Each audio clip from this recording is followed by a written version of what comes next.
जय हिंद दोस्तों, asterisk electrical classes में आप लोग का स्वागत है।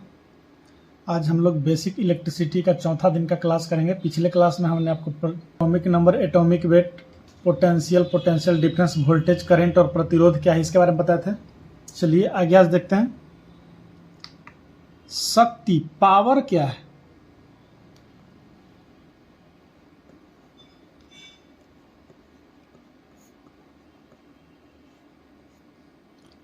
शक्ति क्या है? तो कार्य करने की दर को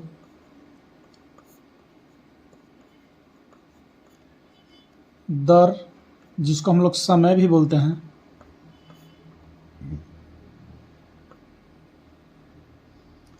कार्य करने की दर को शक्ति यानी कि पावर कहा जाता है।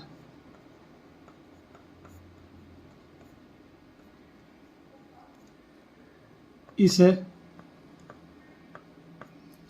कैपिटल पी से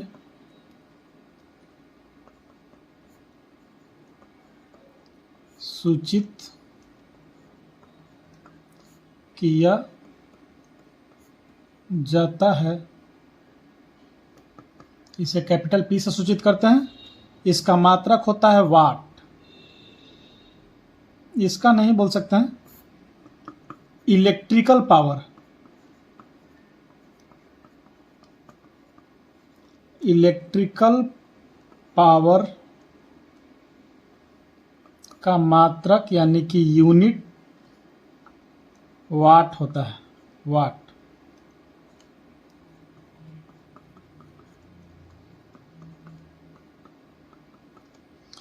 एक और होता है मैकेनिकल पावर। इलेक्ट्रिकल पावर विद्युतीय शक्ति, मैकेनिकल पावर यांत्रिक शक्ति।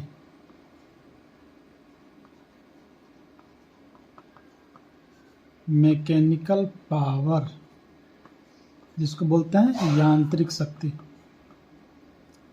यांत्रिक शक्ति का मात्रक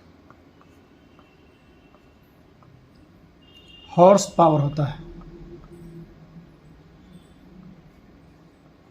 हॉर्स पावर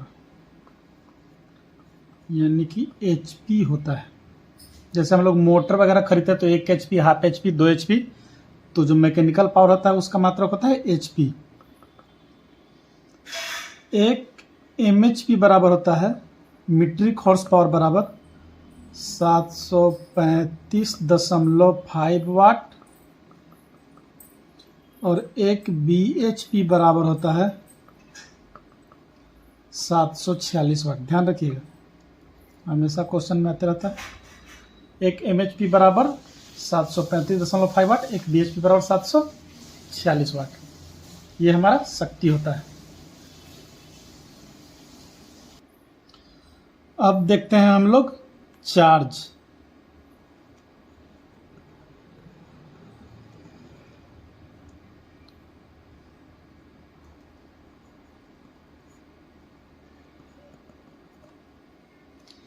चार्ज किसको कहते हैं? इलेक्ट्रिकल चार्ज बोले। अब हम लोग देखते हैं electrical charge. Electrical charge Hindi में बोल सकते हैं इसको विद्युतीय आवेश।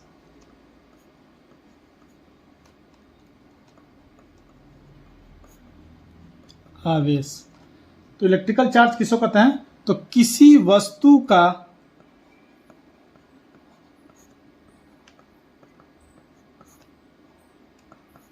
वह गुण जिसके कारण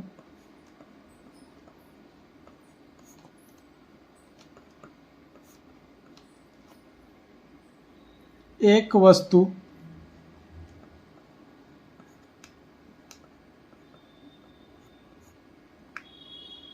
दूसरे वस्तु को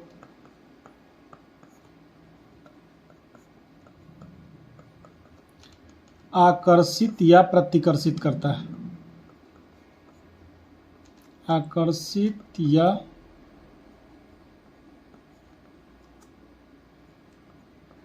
प्रतिकर्षित करता है। आकर्षित मतलब अट्रैक्शन और प्रतिकर्षित मतलब रिपल्सन। किसी वस्तु का वह गुण जिसके कारण एक वस्तु दूसरे वस्तु को आकर्षित या प्रतिकर्षित करता है इलेक्ट्रिक चार्ज कहलाता है।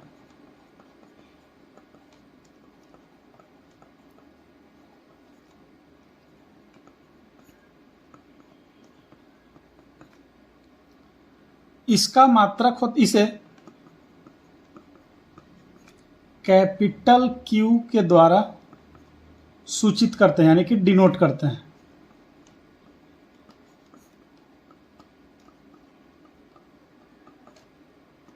इसका मात्रक होता है कूलम्ब।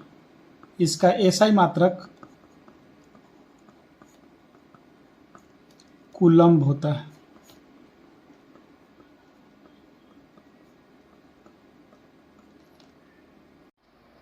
चार्ज बराबर फार्मूला होता है, अर्थात Q बराबर I इंटू टी, जहाँ पर Q सूचित करता है चार्ज को,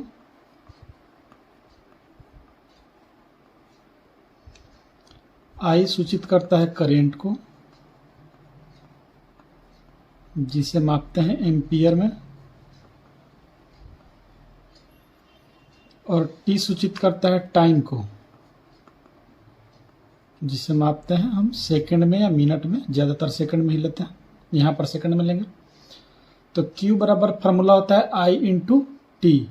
अगर इसी को थोड़ा सा और देखा जाए तो I बराबर फार्मूला हो जाएगा Q बटा में T।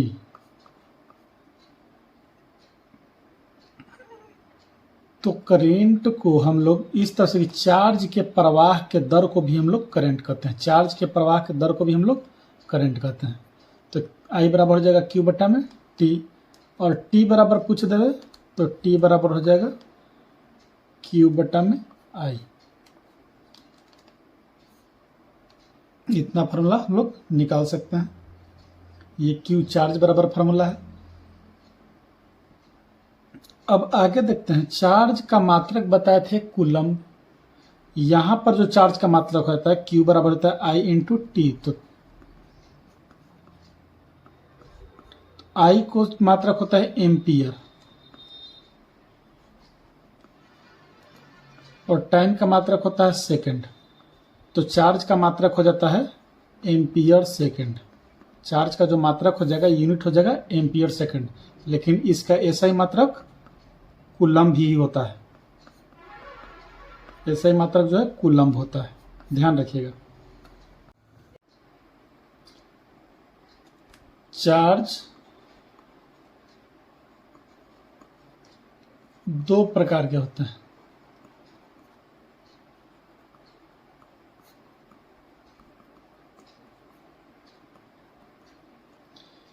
एक होता है पॉजिटिव चार्ज,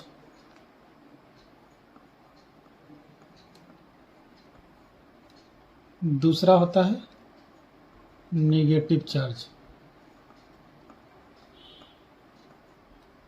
जैसे कि एक बल्ब को हम लोग जलाते हैं, एक बल्ब को जला रहे हैं, यहाँ पर जोड़ दी है एक बैटरी से, इस बल्ब को जोड़ दिया गया है बैटरी से। ये बल्ब मेरा लाइट करेगा, तो यहाँ पर जो होगा, यहाँ पर होगा पॉजिटिव चार्ज, और जो यहाँ पर होगा निगेटिव चार्ज। तो ये होता है चार्ज का प्रकार। चार्ज बराबर फार्मूला होता है, अर्थात Q बराबर I इंटू टी, जहाँ पर Q सूचित करता है चार्ज को,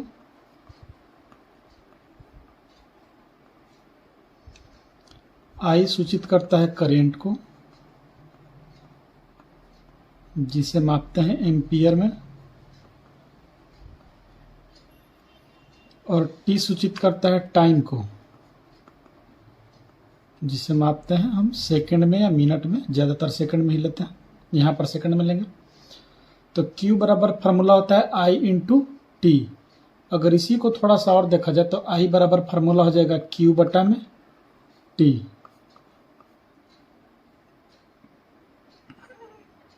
तो करेंट को हम लोग इस तरह से चार्ज के प्रवाह के दर को भी हम लोग करंट कहते हैं। चार्ज के प्रवाह के दर को भी हम लोग करंट कहते हैं। तो आई बराबर हो जाएगा क्यू बटा में टी, और टी बराबर पूछ देवे तो टी बराबर हो जाएगा क्यू बटा में आई। इतना फार्मूला हम लोग निकाल सकते हैं। ये क्यू चार्ज बराबर फार्मूला है। अब आगे देखते हैं, चार्ज का मात्रक बताए थे कूलम्ब। यहां पर जो चार्ज का मात्रक होता है क्यू बराबर होता है आई इंटू टी, तो आई को मात्रक होता है एम्पियर और टाइम का मात्रक होता है सेकंड, तो चार्ज का मात्रक हो जाता है एम्पियर सेकंड। चार्ज का जो मात्रक हो जाएगा यूनिट हो जाएगा एम्पियर सेकंड, लेकिन इसका ऐसा ही मात्रक कूलम्ब भी होता है। ऐसा ही मात्रक जो है कूलम्ब होता है, ध्यान रखिएगा।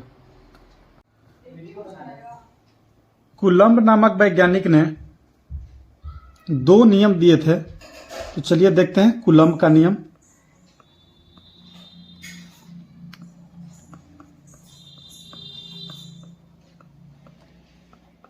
पहला नियम देखते हैं। कूलम्ब साहब का पहला नियम कहता है कि जब 2 चार्ज वस्तु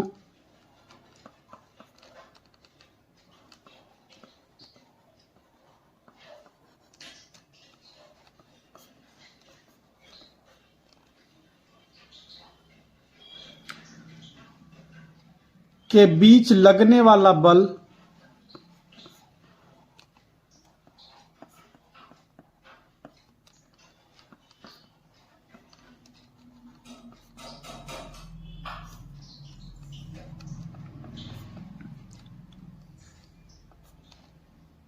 दोनों वस्तु के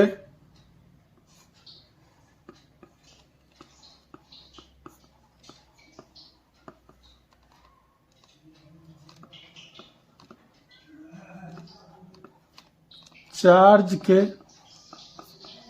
मान के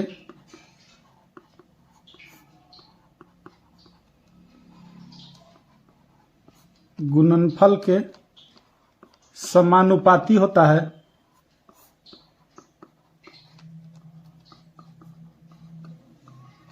तथा दोनों के बीच के दूरी के वर्ग के व्युत्क्रमानुपाती होता है, रेसिप्रोकल होता है।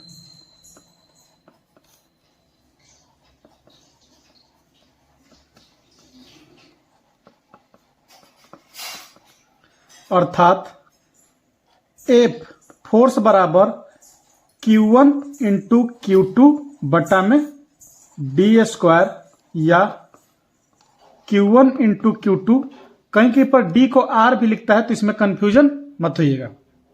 जैसे कि देखते कि 2 वस्तु है 1 और 2, तो दोनों वस्तु पर एक पर मान है Q1 चार्ज और एक का मान है Q2 चार्ज, तो दोनों के बीच लगने वाला बल, यानी कि बल होता है अट्रैक्शन बल हो या फिर विकर्षण बल हो, दोनों में से कोई भी हो सकता है। तो दोनों के बीच लगने वाला बल दोनों चार्ज के गुणनफल, इस पर जो मान है, मान लीजिए 5 कूलम्ब इस पर है और 6 कूलम्ब इस पर है, तो दोनों के बीच जो बल लगेगा वह हो जाएगा 30 कूलम्ब। दोनों के बीच लगने वाला बल दोनों वस्तु के चार्ज के मान के गुणनफल के समानुपाती होता है, तथा ये जो दोनों के बीच का दूरी है उसके वर्ग के व्युत्क्रमानुपाती होगा, यानी ए प्रोपोर्शनल Q1 इंटू Q2 बटा में डी स्क्वायर। यह पहला नियम कहता है। देखते हैं कूलम्ब साहब का दूसरा नियम क्या कहता है।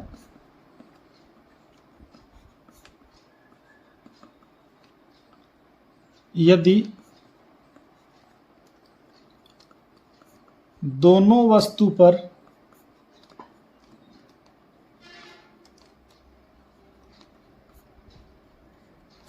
चार्ज का मान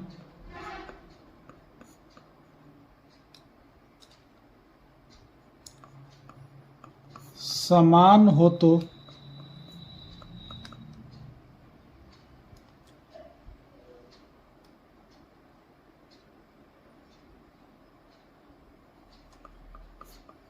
दोनों वस्तु के बीच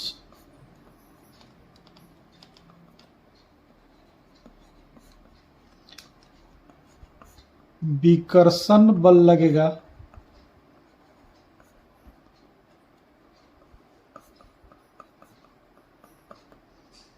यदि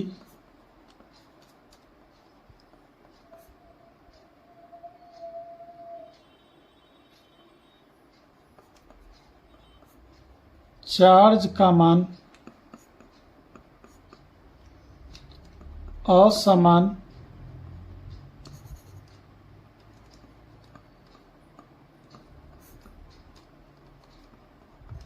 हो तो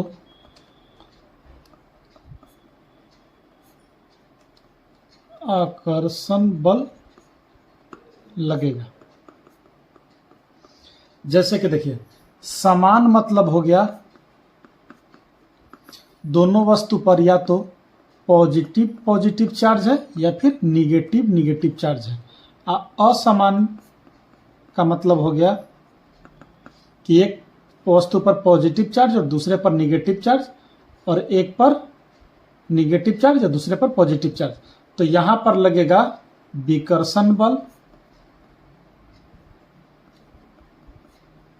और यहां पर लगेगा आकर्षण बल। ये हो जाता है दूसरा नियम।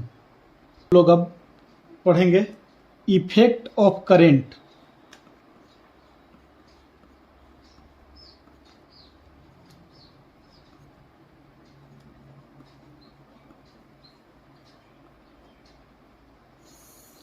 विद्युत धारा का प्रभाव।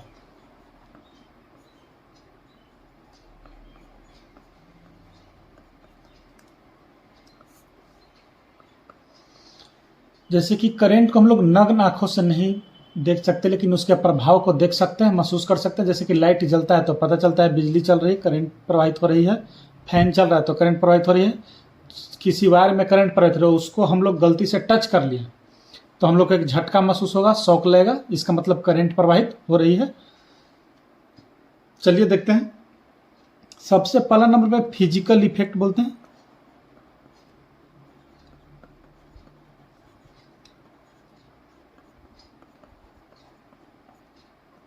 जिसको बोलते हैं भौतिक प्रभाव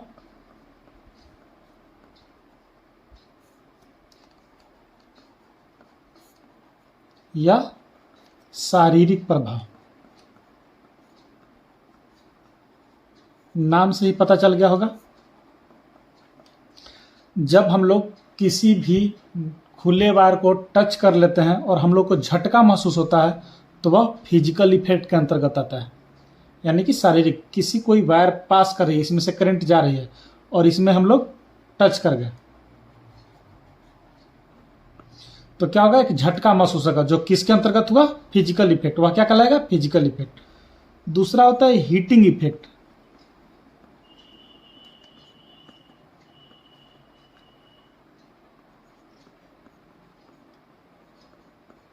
कहीं कहीं पर इसके ओर लिखता है थर्मल इफेक्ट।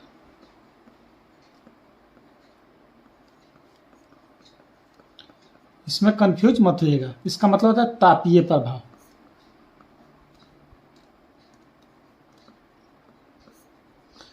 कुछ ऐसे वस्तु होते हैं जिनमें करंट सप्लाई देने पर हीट उत्पन्न होता है। जैसे कि नाइक्रोम का तार जो होता है, नाइक्रोम के तार को अगर यहाँ पर हम लोग फेज और न्यूट्रल सप्लाई दे दें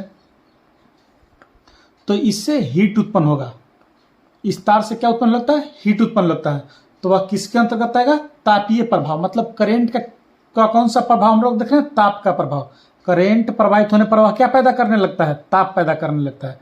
जैसे कि एग्जाम्पल के रूप में देखें तो हीटर हो गया, गीजर हो गया, इमर्शन रॉड हो गया,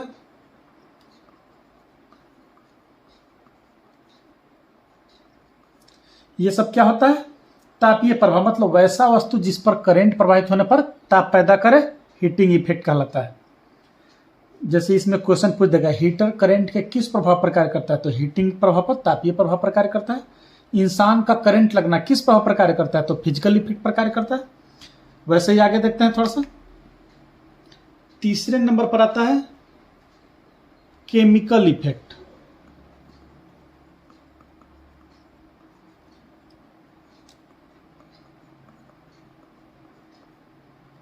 जिसको बोलते हैं रासायनिक प्रभाव।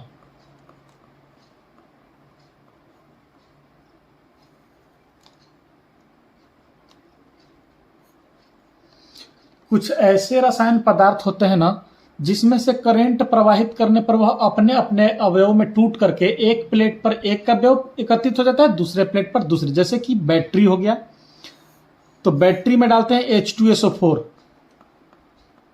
तो क्या होता है जब इस केमिकल से, लिक्विड से करंट का मान प्रवाहित होगा तो H2 अलग हो जाता है और SO4 अलग हो जाता है, और एक प्लेट पर H2 जमा हो जाएगा पॉजिटिव और एक प्लेट पर SO4 निगेटिव। तो क्या होता है बैटरी का लगे, यानी कि वह केमिकल इफेक्ट पर कार्य करता है। जैसे कि सेल हो गया, एग्जाम्पल के रूप में देखें तो सेल, बैटरी, इलेक्ट्रोप्लेटिंग,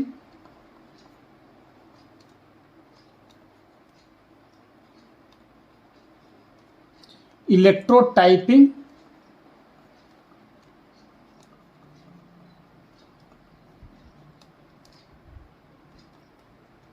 धातु का शुद्धिकरण,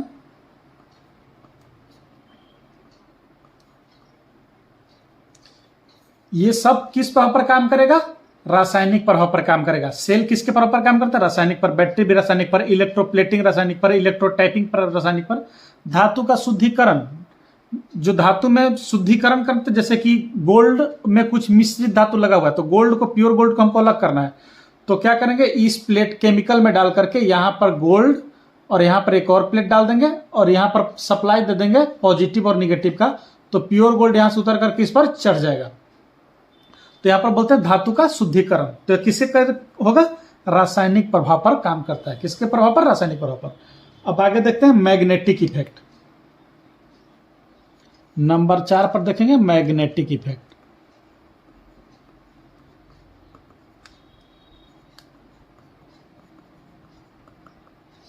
जिसको बोलते हैं चुंबकीय प्रभाव।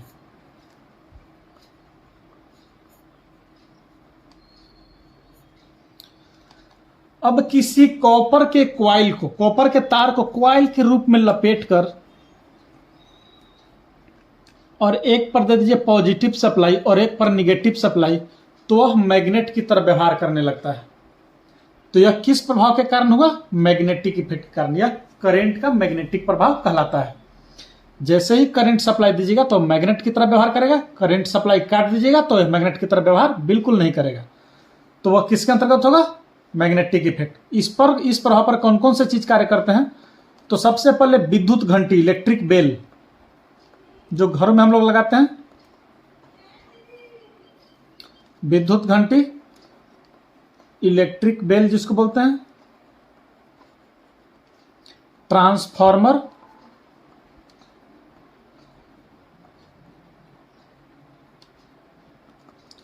मोटर,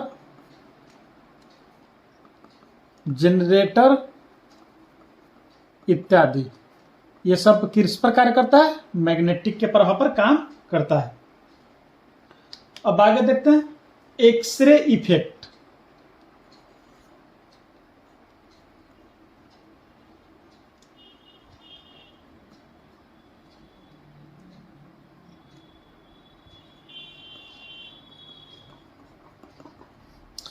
जब किसी निर्वात यानी वैक्यूम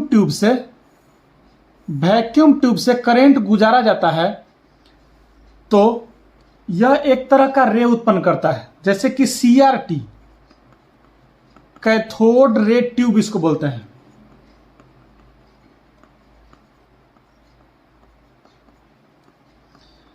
इस ट्यूब से जब करंट को गुजारते हैं तो कैथोड रे क्या करता है? उत्पन्न करता है।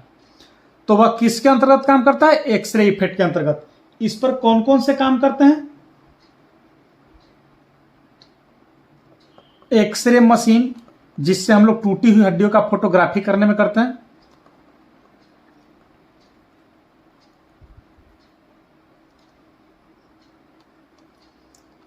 इसका यूज एक्सरे का सिक्योरिटी फील्ड में भी करते हैं।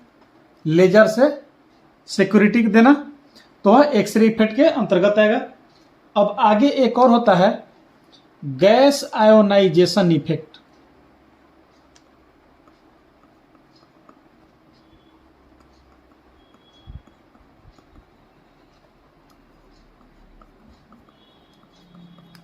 इसको बोलते हैं गैस आयनीकृत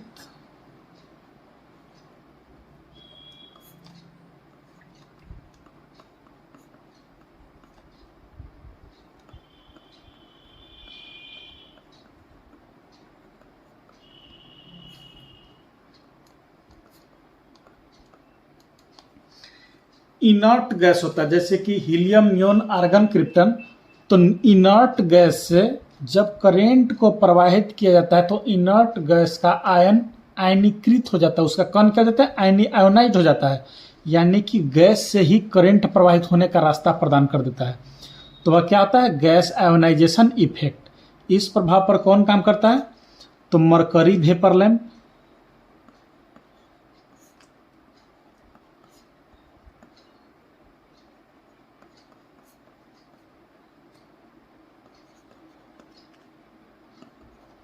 sodium vapour lamp,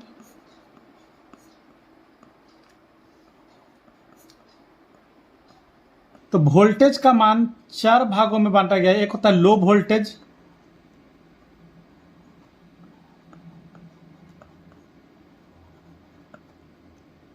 medium voltage,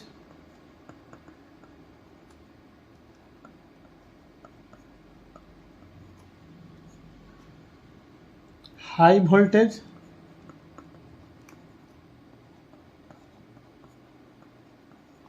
एक होता है EHT, एक्स्ट्रा हाई वोल्टेज।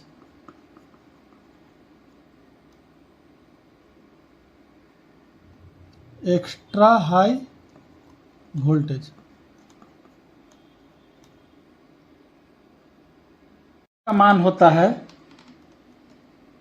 0 से 250 वोल्ट तक।